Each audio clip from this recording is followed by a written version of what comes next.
Các bạn mình bảo mình là chun giống như một món decor ở trong nhà. Nhìn nó đứng đâu cũng hợp và nhìn nó vô cùng mang tính chất trang trí ở ngôi nhà của mình. Hello, have you seen? Hôm nay thì là một ngày vô cùng rảnh rỗi.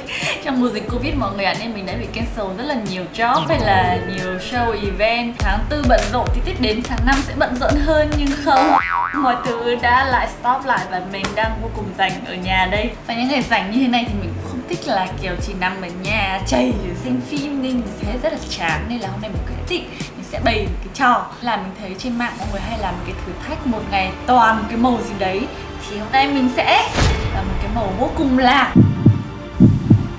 không gì bất ngờ hết, là màu hồng. Thực ra thì mọi người cũng đã biết là mình rất thích màu hồng, nhưng mà mình không thích màu hồng đến cái mức mà kiểu nghiện hay là cái gì cũng phải mua màu hồng đâu.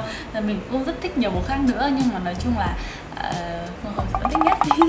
Thì hôm nay mình sẽ làm tập này như kiểu là để tri ân màu hồng. Mình sẽ một ngày toàn sử dụng màu hồng đấy thôi, sẽ ăn mặc, ăn uống, tí nữa sẽ đi xuống siêu thị mua tất cả những cái gì màu hồng có thể ăn được. Bây giờ thì bắt đầu mặc quần áo trước nhé.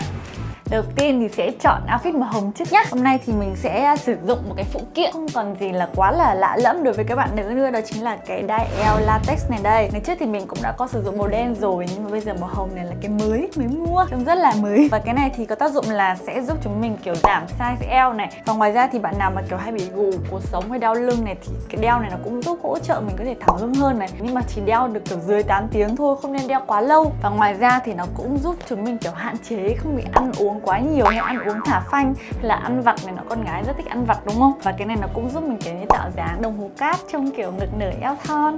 Và cái này thì mình thấy là có 4 màu, nó cũng rất là dễ để mọi người có thể vừa đeo và vừa mix đồ. Có màu đen này, nút và hồng và tím. Và chắc chắn là mình sẽ dùng màu hồng rồi. Cái này thì thực ra là nó cũng dễ mix đồ thôi. Mình hay thích mix cái này với cái quần kiểu ống rộng ấy. Cái bên dưới của mình nó sẽ rộng hơn và cái eo nó mình sẽ nhỏ lại. Nhìn thân hình bố cục tổng thể nó sẽ eo ót hơn. Quần này là của anh Calvin mới tặng cho mình. Đó, của Clay Studio, trông rất là hợp với chiếc đai này. Mình cũng chưa mặc thử. Ok, thôi để thay đồ nhá. Và đây là outfit mình sẽ chọn và mặc nguyên trong ngày hôm nay. Mình chọn một cái màu nó không màu hồng nhưng mà kiểu hồng phớt thôi, chứ nó không bị kiểu là hồng đậm hay hồng chóe quá, nhìn kiểu nó sẽ hơi bị ngợp ấy, tại vì tóc mình đã màu hồng rồi nên mình phải kiểu cân bằng giảm lại chút thôi. Nó như kiểu một món phụ kiện thời trang luôn ấy. Bình thường thì mình rất là thích đeo nó kiểu lộ ra ngoài như thế này để mình mix đồ thêm và nhìn trông nó ngầu hơn, như kiểu là một cái thắt lưng luôn. Nhưng mà có một số người thì cũng lại kiểu đeo ở bên trong để giấu nó đi, xong đó mình mặc đồ ra bên ngoài tạo cảm giác như là eo rất là bé. Yay, đã xong. Bây giờ mình sẽ đi xuống siêu thị tiện ích ở dưới nhà và sẽ mua tất cả những món đồ màu hồng để lên ăn nhé. Thế thôi.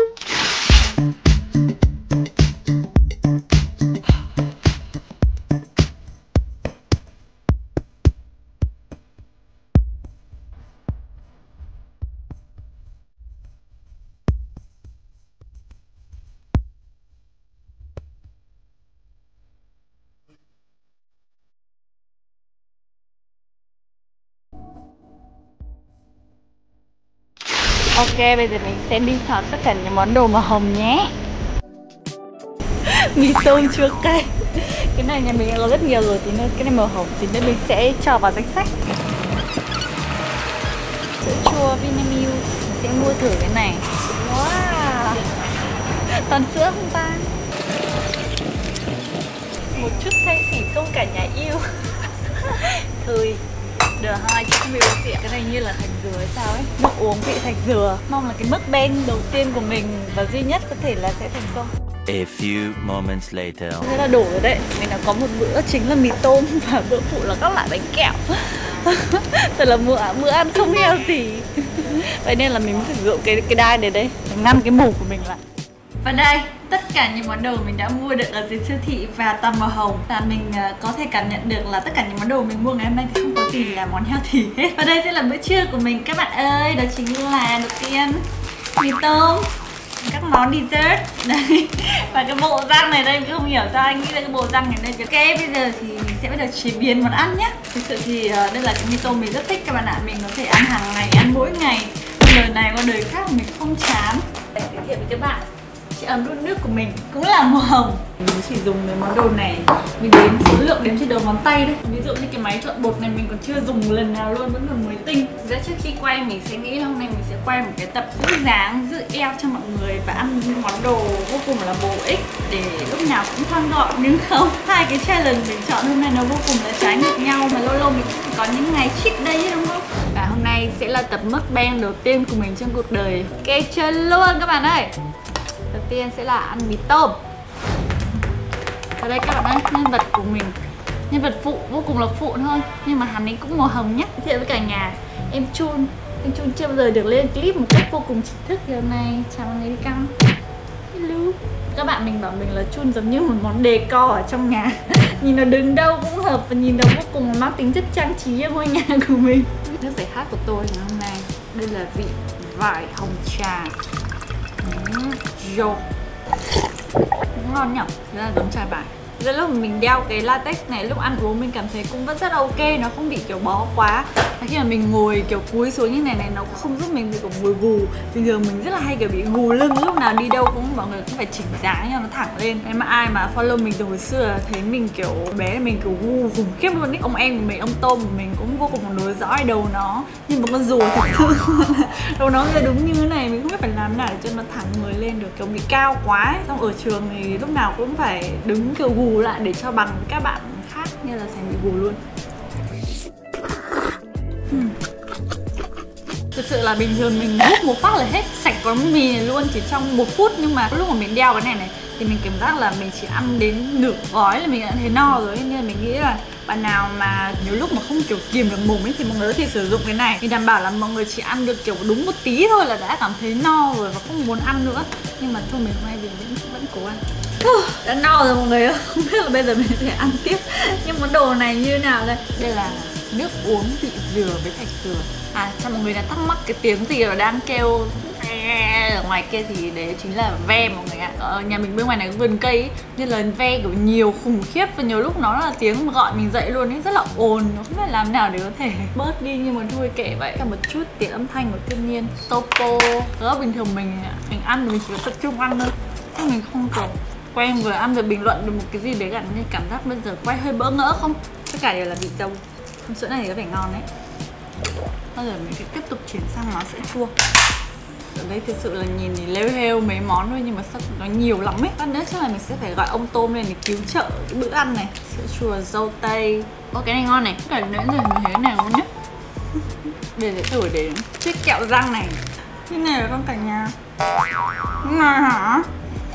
Mình có đặt một số câu hỏi trên Instagram để có thể trả lời. Mình vừa mới up thôi mà cũng có một số các câu hỏi. Phát hiện crush là bad boy thì sao chị ơi? Thì mình phải là bad girl thôi phải không? Em là bad girl trong bộ váy ngắn, ăn chơi ngoài đường không thể cháy nè. Không sợ, mạnh mẽ lên. Style của chị gọi là style gì ạ? Giờ thì đến bây giờ chị cũng không rõ style của chị là style gì nữa. Kiểu như là cá tính thì chị cũng có thể mặc được này, và nữ tính hay là cũng một chút dễ thương nhẹ nhàng chị cũng có thể mặc được. Chung là chị kiểu khá đa dạng. Latex này đã cho mình kiểu đúng là chỉ giới hạn ăn trong một cái khẩu phần nhất định thôi, không thể nào mà ăn thêm được nữa. Ăn thêm nữa cảm giác như là kiểu bụng nó sẽ kiểu bục cơ mất.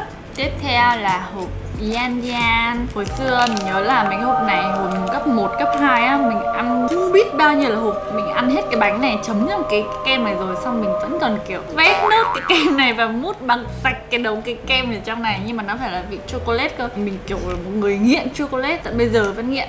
Ngoài dâu tây thì thỉnh thoảng mình chỉ ăn theo đổi vị thôi. Đây là lần đầu tiên mình ăn vị dâu tây này luôn á. Mình không biết là sau tập ngày hôm nay mình có bị cảm thấy bội thực với màu hồng không, khi mình đã ăn uống và mặc quá nhiều màu hồng, và thậm chí là mọi người đã biết đến mình ở trong một căn nhà màu hồng nữa. Thực chất là mình cũng không nghiện màu hồng đến mức đấy đâu nha mọi người, chỉ là mình thấy cái màu này đẹp, không phải là kiểu quá là cuồng màu hồng, nhìn thấy cái gì màu hồng mình cũng mua đâu. Yo, cái sữa chua uống này bình thường cái vị trắng ấy, rồi Yakult ấy, bình thường mình không biết uống rượu. Thế xong rồi lúc mà đi đâu uống mà mọi người hay uống soju ấy thì mình hay mix cùng với soju và để uống nó dễ hơn, và cảm thấy nó không bị kiểu vị nó quá khủng khiếp, hơi lợ cảm giác hơi lợ sao.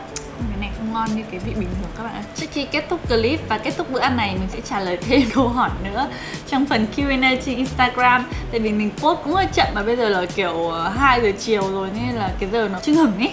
Giờ này mình nghĩ là mọi người cũng không lên Instagram để có thể đặt câu hỏi nhiều vào cái giờ này lắm. Chị có tin vào bói toán không ạ? Sau này mình nhận được mấy câu hỏi nó vô cùng random đấy nhỉ? Nên là bói toán á.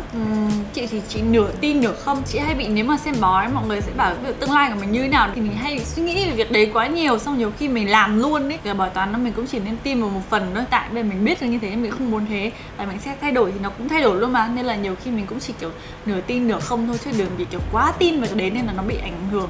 Nhiều khi nó bị ảnh hưởng xấu đến mình hay bị như nào đấy. Hay là có thể là khi mà mình đi bói toán ấy, mọi người lại bảo là kết quả cuộc đời mình rất là tốt chẳng hạn, nhưng sao tự nhiên mình nghe thấy mình ok quá, mình cảm thấy ok rồi, thế là bây giờ mình chỉ kiểu ở nhà nằm không thì sao mà kết quả tốt được, đúng không? Nên là dù gì thì mình cũng rất này luôn cố gắng, và mình nghe thì mình chỉ để cho biết thôi, chứ nói chung là tương lai thì vẫn có thể thay đổi được mà. Làm sao để tăng vòng 1 ạ? Em ơi, câu hỏi này cũng chính chị luôn tự hỏi chị mỗi ngày, nên chị nghĩ là chị không nên trả lời cho em câu hỏi này được rồi. Nhiều địa mép, thế là bạn ấy vội quá nên bạn ấy tap nhầm, thì chị nghĩ là có thể nhiều ria mép quá, phải làm sao đúng không? Triệt ý, triệt bằng tia laser ấy. Chị thấy cái triệt là cái nhẹ nhàng mà cái hết nhanh và nó không đau và nó cũng an toàn nhất. Thôi, mình sẽ tạm ngưng challenge của mình tại đây, mình nghĩ clip đã dài rồi. Ok, và cảm ơn mọi người hôm nay đã xem hết tập xin ngày hôm nay. Mình rất là vui khi mà hôm nay đã có một ngày trải nghiệm toàn những món đồ ăn màu hồng. Thực sự là những món này là những món mình đa số là những món mình chưa ăn bao giờ hết. Và đây cũng là tập mukbang đầu tiên của mình ngày hôm nay. Và cảm ơn chiếc latex này đã khiến chiếc mồm của mình không bị ăn uống ăn vặt quá nhiều. Nó chỉ ăn trong một cái hạn mức nhất định thôi, trong khi đồ ăn rất là nhiều bầy ở đây, và mình cũng chỉ ăn được đến đúng một cái khoảng đấy là mình cảm thấy dừng, không thể ăn được nữa, vì cảm thấy đủ rồi và đủ cho cơ thể của mình rồi. Và bạn nào mà thích mua chiếc latex này giống mình thì hãy xem cái link ở bên dưới, mình có để cái link cho mọi người để mọi người có thể sở hữu một em latex này giống mình nhé. Và cảm ơn mọi người đã xem hết tập xin ngày hôm nay. Còn bây giờ thì bye bye.